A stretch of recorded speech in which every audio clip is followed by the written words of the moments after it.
Hello and welcome to Triage, rapid legal lessons for busy healthcare professionals, a podcast created and produced by K&L Gates.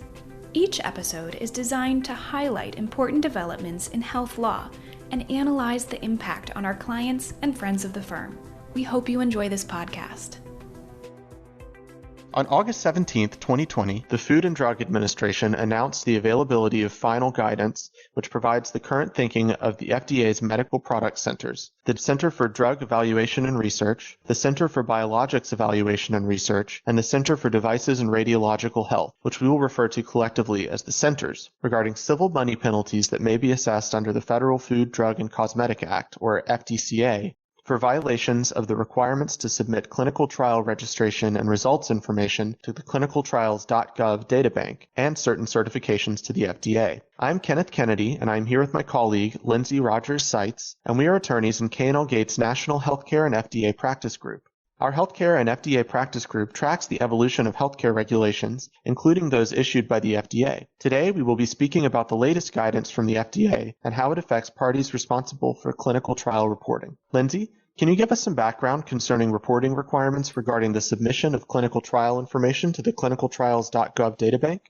Yes, Kenneth, thank you. Section 801 of the Food and Drug Administration Amendments Act of 2007, codified at Section 402J of the Public Health Services Act, along with implementing regulations found at 42 CFR Part 11, establish the statutory and regulatory basis for the ClinicalTrials.gov submission requirements and provide that a responsible party must submit clinical trial registration and results information to ClinicalTrials.gov databank for certain applicable clinical trials. A responsible party is the sponsor of the clinical trial or the principal investigator, if so designated by the sponsor, grantee, contractor, or awardee, as long as certain criteria are met. The responsible party must submit such data elements as set forth in the regulations, such as a brief summary and study design, not later than 21 days after the first human subject is enrolled. In addition, the responsible party must submit results information set forth in the implementing regulations, including but not limited to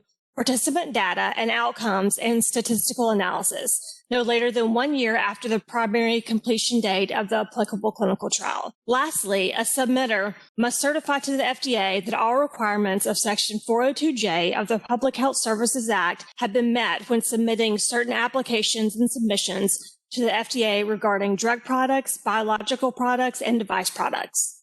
Can you tell us about other amendments to the Food, Drug, and Cosmetic Act?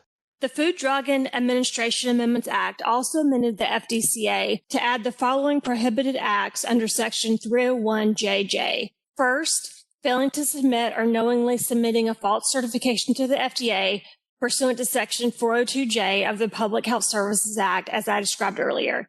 Second, failing to submit required clinical trial information under the same section. And third, submitting clinical trial information to the ClinicalTrials.gov databank that is false or misleading. Thanks, Lindsey.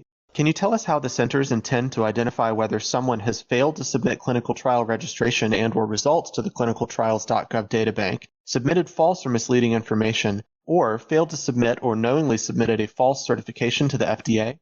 Recently issued guidance clarifies that the centers intend to identify violations through evidence collected during inspections conducted as part of the FDA's Bioresearch Monitoring Program and may also identify violations based on the evaluation of complaints received by the FDA. In evaluating complaints, the centers may review any public or non-public information available to the FDA, including but not limited to information submitted to the ClinicalTrials.gov databank and to the FDA. Under what circumstances may a center decide to seek civil money penalties? When a center believes that a responsible party may have committed a prohibited act under Section 301JJ of the FDCA by failing to comply with clinical trial registration and results information submission requirements, the center intends to send a preliminary notice of noncompliance letter, which will describe the potential violation and request that the responsible party take any necessary actions to address the potential violation within 30 calendar days. The center also intends to send a pre-notice letter to submitters who may have violated applicable certification requirements. The FDA intends to utilize a risk-based approach to determine the situations in which a pre-notice letter will be issued. In applying the risk-based approach, to evaluate potential violations of the FDCA's requirements relating to the ClinicalTrials.gov databank. The centers intend to focus their enforcement and regulatory attention in the following areas. First, responsible parties who have failed to submit required clinical trial registration and/or results information for applicable clinical trials of products that potentially may pose a higher risk to human subjects or applicable clinical trials of products intended to address significant public health need. Examples include clinical trials of a drug product that has not previously been approved and is intended to treat a serious and/or life-threatening disease, and clinical trials involving vulnerable populations or rare diseases. Second, responsible parties who have had a pattern of previous noncompliance with the requirements to submit clinical trial information and/or certifications. And third, applicable clinical trials for which noncompliance with Section 402J of the Public Health Services Act exists in conjunction with other statutory and/or regulatory requirements pertaining to the conduct of the trial. After a pre-notice letter has been received and the 30 calendar day period for any necessary action has passed, the center intends to review the information submitted to the ClinicalTrials.gov databank, the application and FDA files, and/or any other information available to determine whether a violation exists. A notice of noncompliance will be issued if the center determines that a continuing violation exists. A notice of noncompliance will notify the recipient of the center's determination and give the recipient an opportunity to remedy the noncompliance not later than 30 calendar days after the notification. The FDA will post the notice of noncompliance on the agency's website and transmit the notice to the National Institutes of Health. In determining whether to seek civil money penalties, the FDA will take into consideration any corrective action taken by the responsible party or submitter after receiving the notice of noncompliance. If the responsible party or submitter does not remedy the noncompliance within the 30 calendar day period, the center intends to seek civil money penalties, taking into account the type of noncompliance and circumstances associated with lack of remediation. Thanks, Lindsey. What procedures apply when a center seeks civil monetary penalties?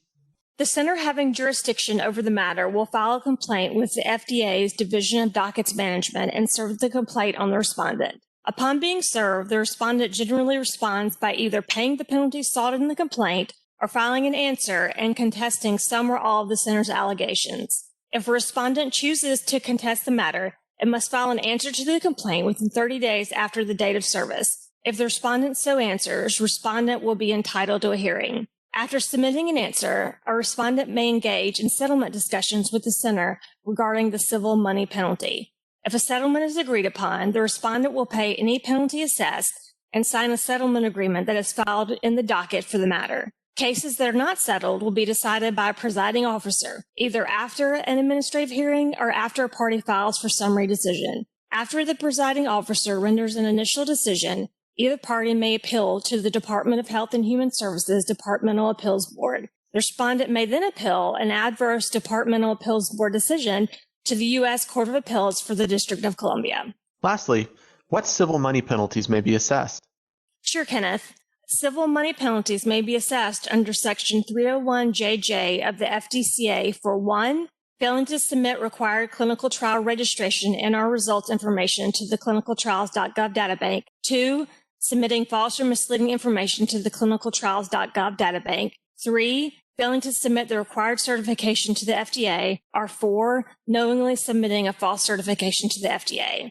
The statutory maximum penalty under the FDCA is not more than $10,000 for all violations adjudicated in a single proceeding, and if a violation is not corrected within 30 days following notification of such violations, the FDCA provides for an additional civil money penalty of not more than $10,000 for each day that the violation continues after such period until the violation is corrected. The following factors will be considered in determining the amount of the civil money penalty: the nature, circumstances, extent, and gravity of the violations, and with respect to the violator, the ability to pay, effect on ability to continue to do business, any history of prior violations, and the degree of culpability. Thank you, Lindsey, for joining this podcast. If any of our listeners have questions or comments, feel free to let us know. For other Triage podcasts, please visit the hub on our website and subscribe. Thanks again for listening to Triage, rapid legal lessons for busy healthcare professionals. New episodes are available for download through iTunes, Google Play, and other podcast applications.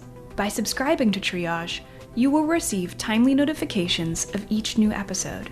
Also, if you have any topics that you would like to hear discussed on Triage, please don't hesitate to email triagesupport@klgates.com. We would love to hear from you.